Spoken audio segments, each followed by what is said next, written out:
No, I have a few opinions on laws that I feel can be definitely changed. I think it's the laws have been around for some time, and a lot I understand is to do with the fact that they call tradition of the game. But I think somewhere they need to bring in common sense as well. Among the things that I said, the rules need to be changed. I think the Mankar rule definitely needs to be changed. I think every time a batsman crosses, the bowler has the legitimate. I mean, the bowler should be allowed to create a run out. I don't think there's any spirit of cricket question that is there in that, because I feel if a batsman nicks a ball and he doesn't walk, then where is the spirit then? So yes, welcome Dinesh Karthik. Thanks a lot for joining me at the show. So how's the self-isolation part going on in Abu Dhabi? Good. Just started. It's all good. All are safe. That's the good part. Looking forward to start practicing.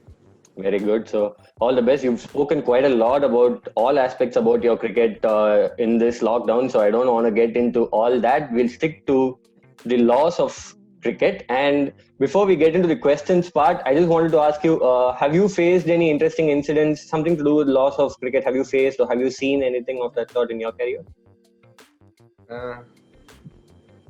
No, I have a few opinions on laws that I feel can be definitely changed. I think it's the laws have been around for some time, and a lot I understand is to do with the fact that they call tradition of the game. But I think somewhere they need to bring in common sense as well. I think a few of the laws can definitely be changed, and that's my opinion, and I feel in time it will happen.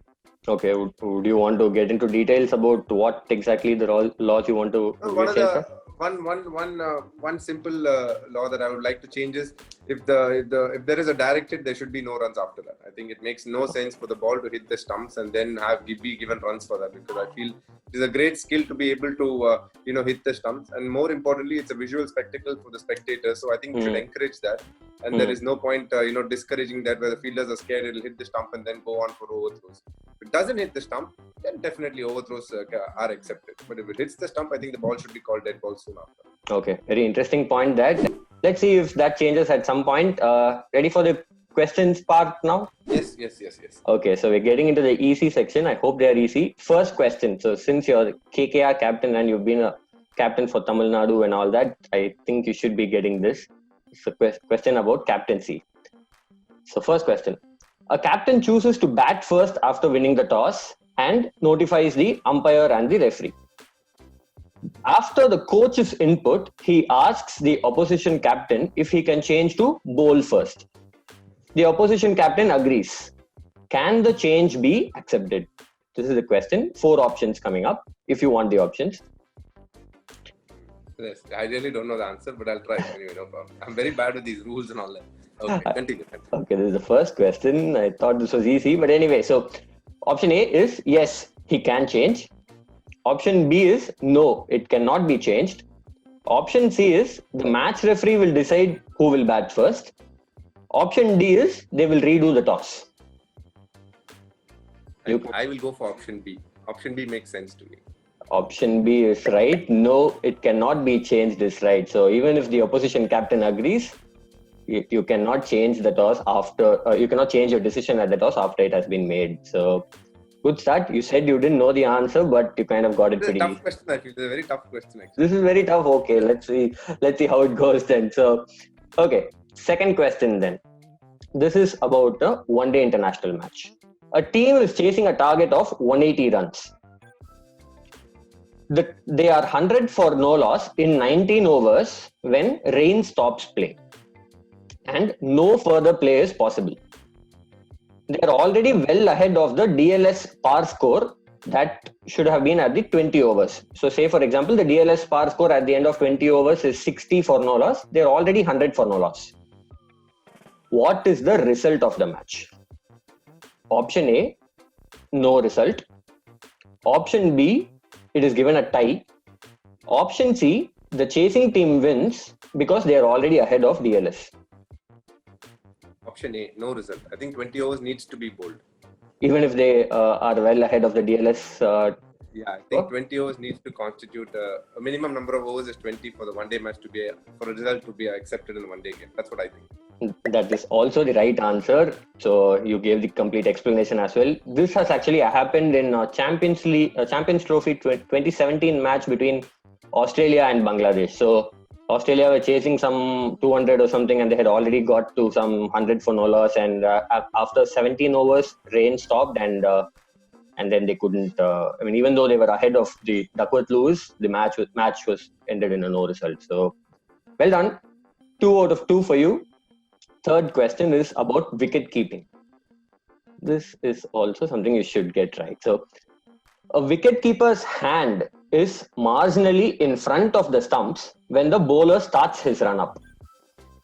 So spinner's bowling, and say your hand is in front of the stumps when the bowler starts his run up. However, the keeper withdraws his hand behind the stumps before the ball is delivered. The square leg umpire notices this. What will he do? Option A, ignore it because the keeper got it back before the ball is delivered. Option B, he calls it a no ball. Option C, he calls it a dead ball. Ignore it, I think, because I think at the point of delivery is what matters. Are you sure? Is that what you think? Because you might need it. This might happen in one of your IPL matches. See, at the point of collection, you can't have it in front of the stumps, is what I've heard. Generally, that is called a no ball, or I don't know. Yeah, it's called a no ball. I think if you do that, it's basically if you affect a stumping or a run out, affect a stumping or a catch before the stumps, then it's not. It's obviously it's overturned. Yeah. So I would think if at the start of his run up, if it's in front and he pulls it before the ball is bowled, I think the umpire can ignore it. Okay. So last option, or do you want to lock it?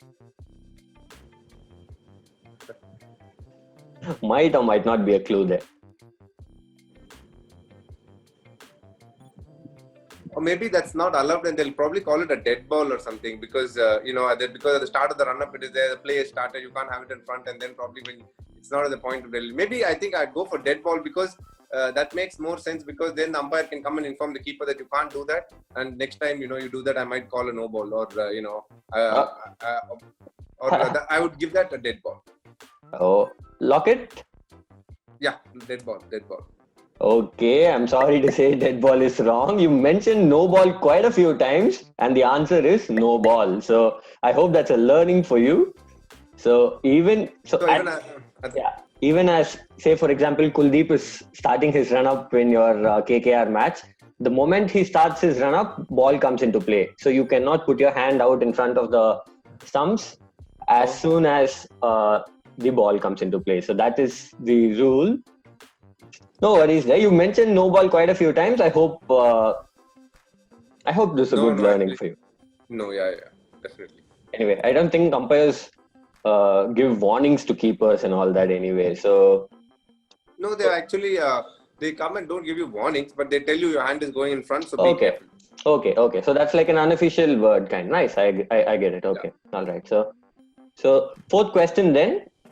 I can give you a clue if needed. You listen to this question first. If you're not sure about this answer, I'll give you a clue because I'm not too sure if this is very easy. So this is about a super over concept in a T20 international, right? So say Jasprit Bumrah bowls the super over after a tied match. The super over is also tied. So the game goes into another super over. Can Bumrah bowl the second super over? Option A, yes. Option B, no. Option C, yes, but only if the opposition captain agrees. I can give you a clue if you want this. Yeah, please give me a clue. I'm not even close to knowing the answer. Okay, so basically this rule was changed after the World Cup 2019. So the World Cup 2019 final was tied and the result was... They went for boundary. Yeah, boundary count. But did they just change it for one-day cricket or even now T20 cricket? Yeah, even T20. Yeah, even in T20, if the super over is tied, it goes into another super over. So basically, till you get a result, they keep going on super overs in a loop. So this is the new addition. And the clue now is that a batsman who is dismissed in a super over cannot bat in the next super over. So can a bowler who bowled the super over bowl by that logic, the bowler can't bowl. It will be some other bowler. That is right. So a bowler who bowled the super over cannot bowl the subsequent super over. So the So batsman who is not out, the two other batsmen who are not out, or the one batsman who is not out, can bat again in the super over. yeah, they can. But the one who's out cannot. So that is the rule. So well done. You crossed the easy section with 3 out of 4. We're getting into the medium section. All right. So fifth question: an incoming batsman has 3 minutes time to be in a position to take guard following a wicket in one-day internationals to avoid being timed out. So basically 3 minutes he has got in a ODI. What is the allowed time limit in a T20 match, T20 international? Option A, it is 3 minutes. Option B, it is 5 minutes. Option C, it is 1.5 minutes. Option D, no limit. 90 seconds, I think it is. It is absolutely right. So 1.5 minutes is the correct answer. So you knew it already, or was it a... I remember somewhere somebody talking about it. Okay, all right. So do you follow that, or do you take more than that? No. T20 you actually tend to take lesser time because you're always in the dugout. Only sometimes the dressing room when you're on top, it takes time to get down. The dugout, you get into the ground fast, and more often than not, once you step into the ground, then they literally they're pretty easy with the rule. It gets into the spirit of cricket. Nobody's complaining. It's only when you take time to get into the ground that they have a problem with. Correct. So 4 out of 5 for you. So we're going into the sixth question. Now sixth question is a bit interesting. Let's see. Ball hits the striker's bat and goes straight towards the stumps in the air. It doesn't bounce. Basically, it hits the edge and goes towards the stumps. The batsman, to protect his wicket, strikes the ball away. He hits it again. However, the ball goes in the air straight to a fielder who catches it. What happens? Option A, he's out caught. Option B, he's out hit the ball twice. Option C, he's out obstructing the field. Option D, it is not out.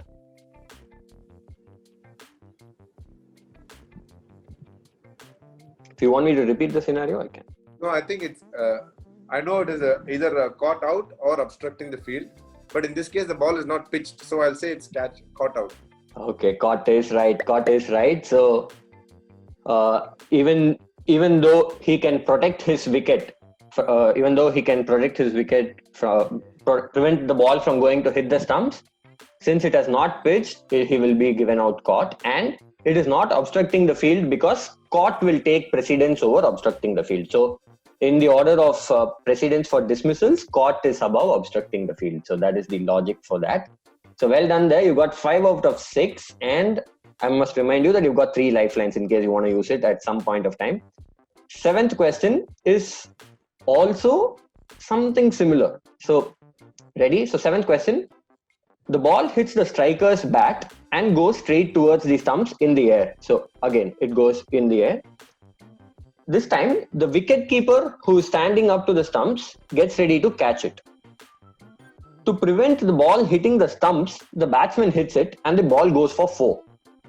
Now what happens? No, if it is going for a catch to the keeper, the batsman by mistake hits it thinking it could be bowled, and he hits the ball and that goes for 4. Yeah, exactly. That is definitely obstructing the field. Okay, you didn't need the options there. That is right. So obstructing the field. Although the batsman can protect his wicket, prevent a bowled, he cannot try and prevent a catch, even if it was not deliberate. You seem to be pretty good with the laws, although you say that you're very bad and all that. I think a lot of players who come on the show actually say that the captains know a lot of the laws because they see a lot of scenarios. So do you agree with that? Is that why? Yeah, I think captains have the chances of knowing the rules a lot better because obviously there are match referee meetings, referees. You encounter a lot of things as a captain. Then you try and learn it on the go. Whereas as a normal player, you don't have the pressures of knowing most of the rules, etc. Personally, are you someone who's interested in all this? Nah, not really. No. I'm not somebody who's too queued on with the laws. No. All right. So we're going on to the tough section. 8th question. This might be really tough. Let's see. Can work it out with some logic though. So this is about a one-day international match. 1 ball, 6 runs to win. This is the scenario. The batsman hits it in the air. The fielder in the deep realizes that he cannot reach it. So he takes his cap, puts it out, and catches the ball. Because 1 ball, 6 runs to win, and even he thinks that even if they give a penalty, it will be only 5 runs. The batsmen have not run. Now, how many runs are given, if any, and who wins the match? Did you get the scenario? I'll give you 4 options in case.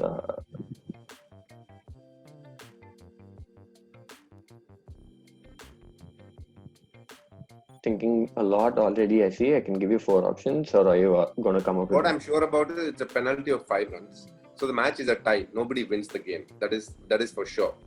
So these 2 things are certain for me. What I'm not sure is the ball disallowed and the penalty is accepted and there's another ball, or is the ball accepted because normally when it hits the helmet you're given 5 runs, but the ball is counted as well. So that is my only doubt, whether there's another ball because he did it wantedly. That is my only thing. So yeah, I mean, give me options. Let me see. Okay. I'll. That is actually B and C in the options. You can check out A and D anyway. You've come up to the 2 options that are actually possible. So 5 runs penalty is a given. Is the ball counted or not? So this is the scenario at the moment. I've already given you a 50-50. So what do you think is the answer? Logically, what do you think will be the answer? He did it deliberately, as you said. Yeah. I mean, by logic, the ball shouldn't be allowed, and the penalty should be allowed. But a lot of times, that's where the discrepancy, the grey area, as they say, it comes into the spirit of cricket. The ball is accepted because a lot of times when the keeper misses it, hits the helmet, the ball is counted, but it's penalty 5 runs. Yeah, so, but this is deliberate. This is deliberate. So what do you think?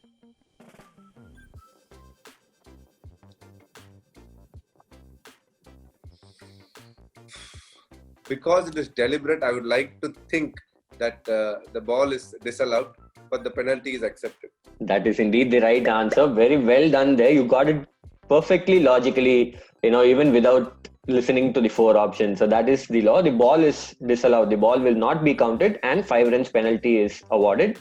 And apart from the 5 runs penalty, if the batsman had run anything, even that would be awarded. So that is the logic there. So well done. That's a really good answer. The way you derived at it. So you got 7 out of 8. Going into the 9th question. A bowler oversteps and the striker hits the ball in the air to the deep. The fielder catches the ball and instantly throws it up in celebration, and the ball goes beyond the boundary. He doesn't realize that it is a no ball. At the instance of the throw, when the fielder had thrown it up, the batsman had already run 2 runs. How many runs are given? Option A, 1 run for the no ball. Option B, 3 runs. That is 1 run for the no ball and 2 runs that they had run. Option C, 7 runs, which is the no ball plus 6. Option D, 9 runs, which is the no ball plus 2 runs that they ran plus 6. If you want me to repeat the scenario, you can let me know. No need to repeat the scenario. First, I'll use my lifeline. Give me 2 options out of which are the 2 options that you'll remove. Okay. So, is it 7 runs or is it 9 runs? Is it no ball plus 6 or is it no ball plus 2 plus 6?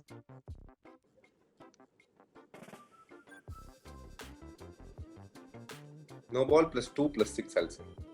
That is right. So no ball plus 2 plus 6, even though the fielder had actually done it by mistake, even though he did it without realizing that it's a no ball, it will be considered as overthrows. And when it is considered as overthrows, the runs that they had already run will also be taken into account. So well done there. What is your logic behind coming into no ball plus 2 plus 6? So I knew no ball is correct. The 6 is correct. The 2 runs only I was thinking. So, I was just thinking, in a lot of cases, sometimes the fielder doesn't know and he just rolls it. Sometimes they run again. So that is also counted. The awareness needs to be with the fielder. So, it's probably the fielder's fault. So that's why I thought, okay. Okay, very well done there. Smart answer. And 8 out of 9 for you. We're going into the last question in the quiz. So before we get into the quiz, I want to ask you, this is something to do with a thing that's being debated quite a lot now, something that includes Mankad, non-striker run out before delivering a ball. What is your opinion on it as a captain, as a player? What is your opinion? Yeah, among the things that I said, the rules need to be changed. I think the Mankad rule definitely needs to be changed. I think every time a batsman crosses, the bowler has the legitimate. I mean, the bowler should be allowed to create a run out. I don't think there's any spirit of cricket question that is there in that, because I feel if a batsman nicks a ball and he doesn't walk, then where is the spirit then? So I think you need to be fair. What I do feel is you should take it out of the bowler's hand and the umpire's hand. It's either out or a not out. That's all. There is no question of asking the captain, asking the referee and all those kind of things. I think a batsman at the point of delivery should definitely stay within the crease. As simple as that. If the batsman goes out, then the bowler can dislodge the bales, and there should be no question about that, because that means every time the batsman does that, and if people feel the bowler by creating a run out is cheating, and every time a batsman takes 2 meters is a cheating again. True. So why nobody complains about the batsman backing up? That's always been my view. And I also feel rules need to be watertight, and there is no question of it's either black or white. It's as simple as that. There should be no gray area for people to use a loophole and find out. The spirit of cricket, I feel, is a massive gray area that people tend to use whenever they're not comfortable with something they're doing. Correct. So and then they get a little too personal. They get into the player's personality, start judging people on what they've done. I think that's a bit unfair. I think the rules need to be very clear. It's either out or not out. And so if it's out or not out, the bowler and the fielding team have the ability to do it every time. As simple as that. If the rule applies to the bowling team, I'm sure when the bowling team starts to bat, the opponent can also do it. I think it needs to be very simple and clear. Or if you want to take it out of the bowler's hand, and you want to create the so-called spirit of cricket, keep going, then you like you're having a camera for a no ball. I think you need to just observe through the camera if the batsman is in the crease at the time of delivery. If he is not, whatever happens in that ball, disallow it except if a wicket falls on it. That's it. I mean, I think that's the best way to go about it, because once that happens, I think batsmen will be far more cautious, and I feel there'll be a sort of equality between the batting and bowling, and more so between bowlers and so-called pundits who are not happy with bowlers doing it. Fair enough. Very well said there. I can see the emotions behind your explanation and your logic as well. Actually, the law clearly states that the MCC, the Marylebone Cricket Club, and also the ICC, they actually clearly state that this is the rule. You don't need to bring in spirit of cricket at all. The MCC actually says that you don't need to bring in spirit of cricket for this Mankad rule. But still, every single time it actually happens, or even when it doesn't happen, people just keep talking about it. So that's the unfortunate part. As a captain and as a batsman yourself, you've been very clear in your views. So I hope people listen. So yeah, again, I keep saying this. As a captain, I won't allow my bowler. If my bowler does it, I won't accept it as a dismissal, because I feel that it's okay. It's not necessary. I think our bowlers have the skill levels to do a proper dismissal. But once the rule is in place that it is run out, then it takes the question out of me deciding or not. It is a run out. That's all. The bowler's done it. It's a run out. It's a fair play. Yeah. That's it. I think, as I said, as a captain, I wouldn't allow, I wouldn't accept that as my dismissal if it is left to my hands. Because I feel my bowlers have the skill to take a wicket. So, it's as simple as that. I would leave it at that. But I wouldn't judge another captain if he accepts that as a run out. It's fine. I mean, that is a form of dismissal, and please go ahead with it. I think what should be made clear is the fact that the batsman should stay in the crease at the point of delivery. As simple as that. Absolutely. Very clear there. And I hope these strong words get conveyed across rightly. So now for the 10th question. Last question, you got 8 out of 9. This is about a T20 international. So while delivering a ball, a bowler's hand, which has the ball, accidentally clips the bails at the end with the non-striker out of his crease. So say in his deliveries, right, he accidentally clips the bails. The ball is delivered and the striker is bowled. What happens?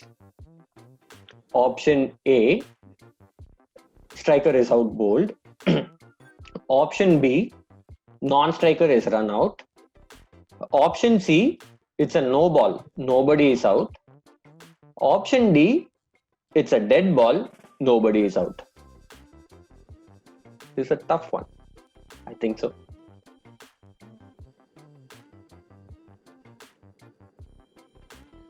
it's no ball. Nobody's out. That is right. I thought this was tough, and you didn't even need a lifeline. You knew it, or how did you come? Because I think when you clip the stumps, it's a no ball. But you're allowed to do a munkad only after your action finishes or something. There is I don't know the exact line. There is something which says at the top of your run up or something like that. It says that's what I'm not exactly sure about the words that are used in a law phrase, but I know something like at the point of delivery you need to wait and then you can do a run out, or before you take your final stride, something like that. I don't know exactly what it is, and that's when you can do it. This is after the point of literally, when you're taking your hand back, it hits it. So if the batsman is, then it becomes a no ball, and the batsman is definitely not bowled there. My question is whether it's a run out or not. But I think it is considered. I don't think it's considered a run out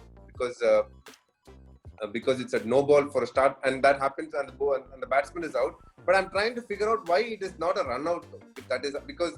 Let me explain. So your explanation why he is not a bowled is absolutely right, and your point about when when he can actually take the bales off, when he can actually do that munkad part is slightly off. So they have now changed it to say that if the non-striker is out of his ground from the moment ball comes into play, that is from the moment the bowler starts his run up to the instant when the bowler would have normally been expected to release the ball. So this is the law. So they have taken out this whole question about action up, hand in the air or hand below and all that. So they've taken it out, and they're just saying that till the moment the ball is normally expected to be released, the bowler can effect a run out at the non-striker's end. So the law says that the bowler is permitted to attempt to run him out. So basically the bowler has to deliberately try and run him out. So it is not a run out because he is not actually trying to run him out here, and because this was accidental. So and in case the bowler actually deliberately tries to run him out, if he is not out, the umpire will immediately call it a dead ball. So that is the. So for a munkad, you have to pre-plan the whole thing. You're going to almost look like you're going to bowl and then run him out. That's how it's done. You can say that. It should not be like an accidental part. Like you can't like in this scenario where. What happens? The captain appeals saying, "Sir, we are appealing for a out because he is out of the crease." No. The playing conditions of the ICC actually clearly says that the bowler is permitted to attempt to run him out. So actually, the point that you brought out is a very interesting one, because the MCC laws, basically MCC writes out the laws and ICC actually tweaks it a little bit according to different tournaments and different formats. So the MCC actually says that this is allowed. So MCC actually says that even if this is not deliberate, even if it is accidental, the non-striker can be given out. But the ICC has changed it a little to say that the bowler is permitted to attempt to run him out. So the attempt should be to run him out and not to deliver the ball. So that is what the ICC says. So this scenario will not be given out in a T20 international match, but in an MCC match. So if the MCC in the tournaments that directly take the MCC laws, this will be given out. Non-striker is run out. So complicated. I hope you get it. Yeah, no, I understand this point now. Perfect. Well done. So very well done. 9 out of 10 for you. As I had expected, and as predicted, you had actually said that you didn't know too many of the laws and you got them all pretty easily. Typical Dinesh Karthik, I would assume. No, actually, thank you so much. It's been very enlightening, a few of the laws. Thank you. I hope the law about the wicket keeping thing comes of use for you. So don't put your hand out as soon as the bowler starts his run up. Absolutely.